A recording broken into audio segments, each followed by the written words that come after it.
We've all heard of medieval meat pies and mead, but what about the vegetables that filled the tables of castles, monasteries, and peasant homes? Today we're looking into history to unearth 12 forgotten vegetables of the medieval world. Some were culinary staples, others medicinal marvels.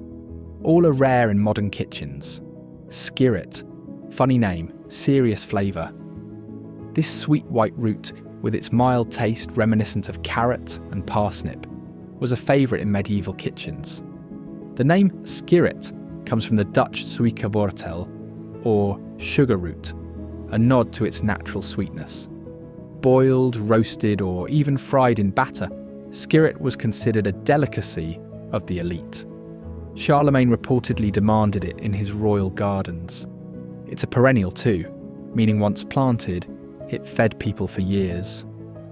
With a name fit for royalty and a nickname of poor man's asparagus, Good King Henry was a reliable wild green. This plant was often foraged near homes and farms, leading it to be one of the earliest homegrown vegetables of Europe. Its young shoots were eaten like asparagus, while the mature leaves were cooked like spinach. Before celery ruled the kitchen, there was Alexander's. Grown by Romans and passed on through the medieval period, this bold, peppery herb flavoured everything from soups to salted fish. It was so popular that it was often planted along monastery walls, and nearly every part is edible: root, leaf, stem, and flower. Recognise the name rampion. You might know it as Rapunzel. Yes, that Rapunzel. In the fairy tale, her mother craved this plant so badly, she risked everything. That's because rampion's root is nutty and tender, and its leaves can be eaten raw or cooked. It was such a valuable salad plant that theft from noble gardens was not uncommon. Don't let the appearance fool you. Scortonera, also known as black salsify, has a creamy oyster-like flavour when cooked.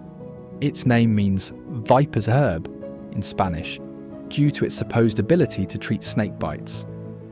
Once considered a cure for the plague, it was a prized root in both culinary and apothecary gardens. Blanched and buried in sand, sea kale shoots were a coastal treasure. This seaside vegetable was a staple in monastic gardens, especially in the British Isles. In Victorian times, it made a comeback and was considered a gourmet delicacy in Britain. What if you could eat your parsley from the bottom up? Parsley root is a forgotten cousin of the common herb, cultivated for its white, aromatic root. Used in broths, stews, and even sweet dishes, it had a parsley meets carrot flavour. Medieval cooks favoured it over carrots, in regions where orange carrots had yet to dominate the field. While we still eat turnips, the greens often go to waste, but in the medieval world, they were essential. Boiled, pickled, or sautéed with vinegar and spices, turnip tops were rich in nutrients and flavour. Turnip greens were so valued that crop rotation systems were designed in part to ensure their steady supply. Strong, savoury, and celery-like, lovage was the medieval MSG. Used to flavour broths, meats and sauces, it was also brewed into teas and digestive tonics. Monks planted it widely for both food and medicine. Think lettuce is just for salads? Meet Cheltus, a variety grown for its crunchy, juicy stem. It was often peeled and stir-fried, and its mild, nutty flavour made it popular in Asia and parts of southern Europe. Though Cheltus faded from European fields, it's still popular in Chinese cuisine today. With a taste like sweet chestnuts and parsnip, chervil root was a prized winter food. It was slow to grow but stored well, ideal for lean months in medieval climates. This root was so delicate in flavour that nobles reserved it for fine stews and feast day dishes. We still use the root to spice up our roasts, but in medieval times, horseradish leaves were just as important.